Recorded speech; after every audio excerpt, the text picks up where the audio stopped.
예, 최고의 전략, 최고의 종목 받아보겠습니다. 교보증권 여의도지점 최성환 부장 나오셨습니다. 안녕하세요. 네, 안녕하십니까? 네, 자 일단 어제 오늘 시장 강세 흐름을 보입니다. 근데 지금 시간이 갈수록 지수의 탄력이 둔화되고 있어서 좀 아쉽긴 한데 먼저 시장 어떻게 해석하시는지 궁금합니다. 최근에 증권사들이 하반기 이제 전망이 나오고 있습니다. 그래서 예. 올해 하반기 시장은 어떨까에 대한 부분들인데 대부분 좀 박스권 장세를 전망을 하고 있습니다. 예. 뭐 단기적으로는 지금 미국의 부채 한도 협상에 대한 뭐 실패 이야기, 또 낙관 이야기 나오면서 단기적으로 주가가 오르고 내리고 있고요. 미국 금리가 지금 최고를 기록했을까요? 그리고 그렇다면 내려올까에 대한 부분인데 이 부분도 사실은 금리가 당분간은 이 현재 수준을 유지할 가능성이 높아 보인다는 부분, 그리고 지금 인플레에 계속 싸우고 있지만 지금 러시아 우크라이나 또 전면전에 대한 또 가능성, 또 그런 부분들이 아직까지는 뭐 시장에서 우호적인 것 같지는 않고요.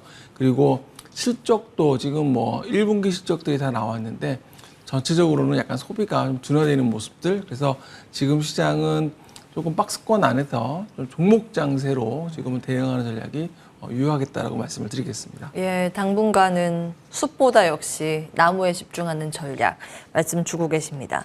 저희 이제 최고의 전략에서 여러 가지 종목들로 수익을 안겨주고 계신데 최근 말씀 주신 동훈하나텍 20% 수익 넘겼거든요.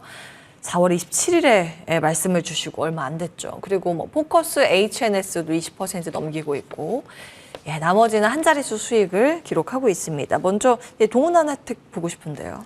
네, 최근에 이게 주가 흐름을 보면 전체적으로 시장이 약간은 쉬어가니까 예. 종목들도 변동성이 좀 있는 것 같습니다. 동훈하나텍은 지금 지난번에 1분기 실적 굉장히 좋은 호실적을 발표를 했는데요. 그 이후에 오히려 그 뉴스에 주가는 좀 빠진 것 같습니다. 예, 현주가로는 마이너스긴 해요. 네, 그렇습니다. 그래서 동훈하텍은 실적이 좋게 나왔음에도 역시 이제 그 이후에 좀 빠졌는데 궁극적으로는 올해 전체적으로는 실적이 좋을 것으로 보여지는데 거기에 따른 이야기는 말씀을 드렸습니다만은 전체적으로 이런 AF 그리고 OIS라든지 그리고 햅틱이라든지 그리고 지금 중요하게 포인트로 보는 거는 또 그 혈당 측정기를 지금 이제 타액으로 바꾸는 타액 측정기로 지금 이제 진단기 결과에 대한 그런 성과에 대한 부분도 기대가 되고 있거든요. 그래서 동훈하나텍은 그런 IT 기업 속에서 시스템 반도체, 팹리스에 대한 부분들, 그래서 올해 좀 주목을 해야 될 기업으로 말씀을 드리겠고요. 뭐 단기적으로 주가는 오르고 내리고 변동성은 있겠지만, 저는 제가 보기에는 우상향으로 결국에는 올해 좀 수렴해 나가는 주가 흐름이 예상이 된다. 이렇게 말씀을 드리겠습니다. 예. 그리고 두 번째는 포커스 HNS인데요. 포커스 HNS가 좀 약간 어제 그 투루엔이라고 신규 상장한 거 혹시 아시나요?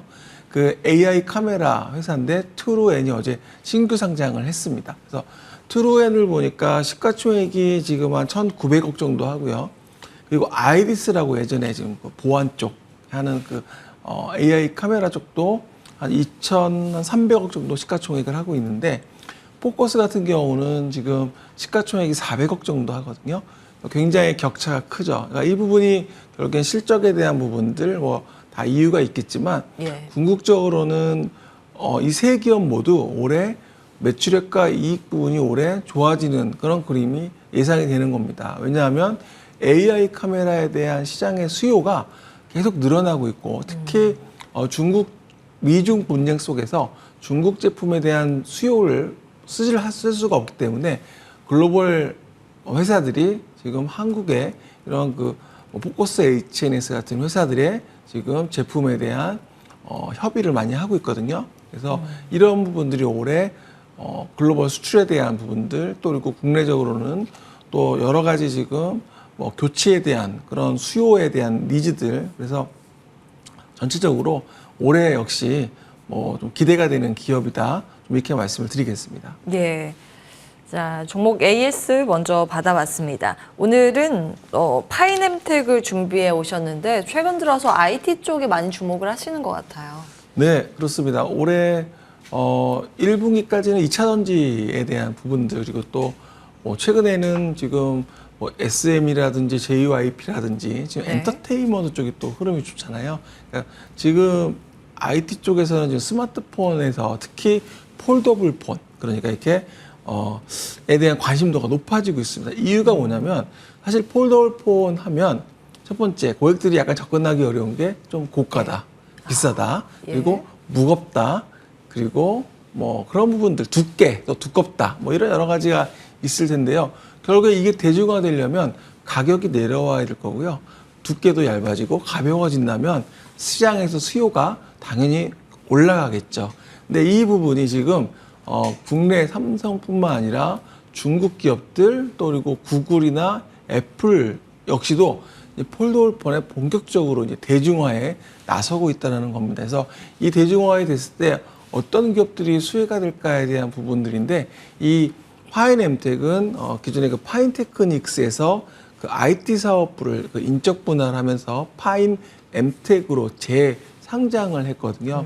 근데 지금 그 내장 힌지라 그래서 이제 외장 힌지와 내장 힌지가 있는데 이 부분에 있어서 지금 동사는 사실은 독점적인 지위를 가지고 있습니다. 현재 이원에 대한 얘기도 나오고 있지만 아직까지는 그동안에 대량 양산이라든지 또 기술력을 봤을 때는 계속적으로 주력으로 계속적으로 이 파인엠텍이 내장 힌지가 사용될 가능성이 크고요.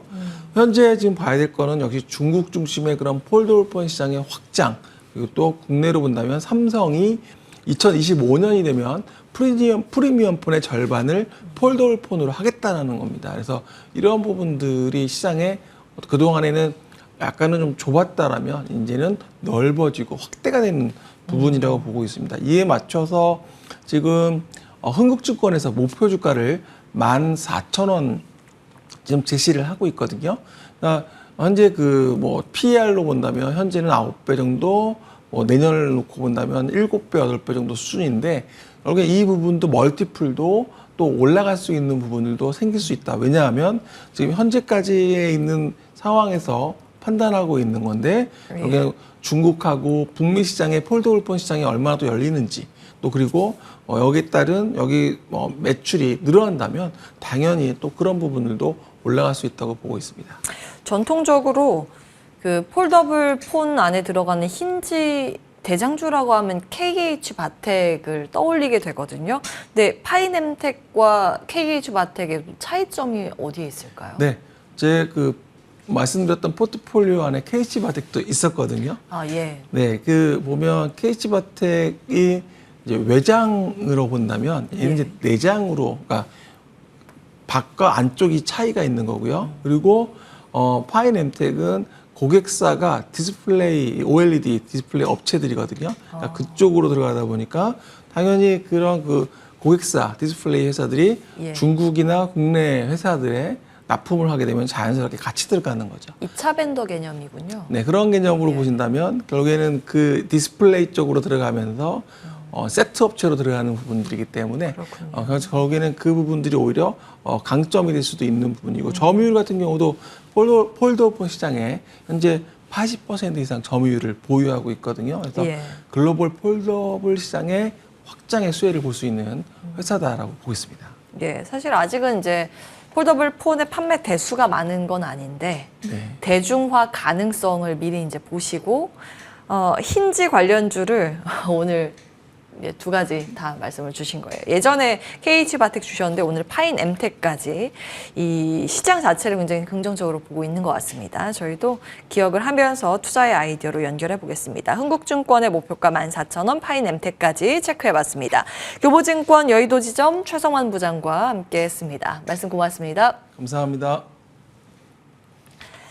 예, 시장 보겠습니다. 지금 지수의 탄력도가 둔화되고 있는 상황입니다. 일단 코스피가 0.5%의 약세권에 머무르고 있고요. 2,500선 위치에는 계속 지지력 테스트는 보여주고 있습니다. 다만 이제 코스닥 지수의 탄력도가 더 둔화되는 모습 0.4%의 플러스권으로 837선 지나갑니다. 수급이 좀 아쉬운데요. 수급이 유가증권 시장은 괜찮습니다. 외국인이 어제 이어서 오늘도 1,400억 원 순매수로 포지션을 잡고 잡고 있습니다. 어제 말씀드렸다시피 삼성전자의 배당금 일정이 어제였습니다. 일부는 아마 시장에 재투자를 하면서 삼성전자도 사고 있는 것으로 추측 가능합니다. 다만 코스닥 시장에서는 외국인과 기관의 동반 순매도 포지션이고요. 1,000억 원 이상의 매도가 코스닥 시장에서 나오고 있습니다. 장중에 외국인의 매매 패턴을 좀 잘 보셔야겠습니다. 유가증권 시장에서 외국인이 삼성전자나 SK하이닉스를 담고 기아 이런 종목들을 담습니다만 그 코스닥 시장에서 LNF 담고 나머지는 많이 파는데 에코프로하고 성우하이텍, 에코프로 BM 중심으로 매도 포지션을 가지고 가고 있습니다. 매도 우위를 보이고 있는 종목들은 주의가 필요해 보입니다.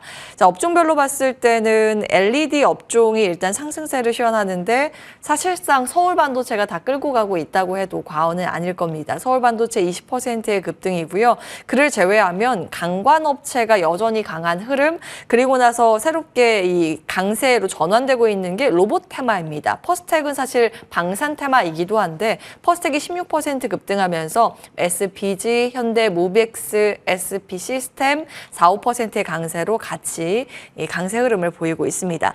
자, 오늘 전반적으로 일단 시장의 에너지 자체가 강한 건 아니기 때문에 이런 수급 상황들 꼼꼼히 챙겨가시면서 종목별 대응 전략 세분화 하셔야겠습니다. 저희는 여기서 인사드립니다. 끝까지 시청해주신 여러분 고맙습니다.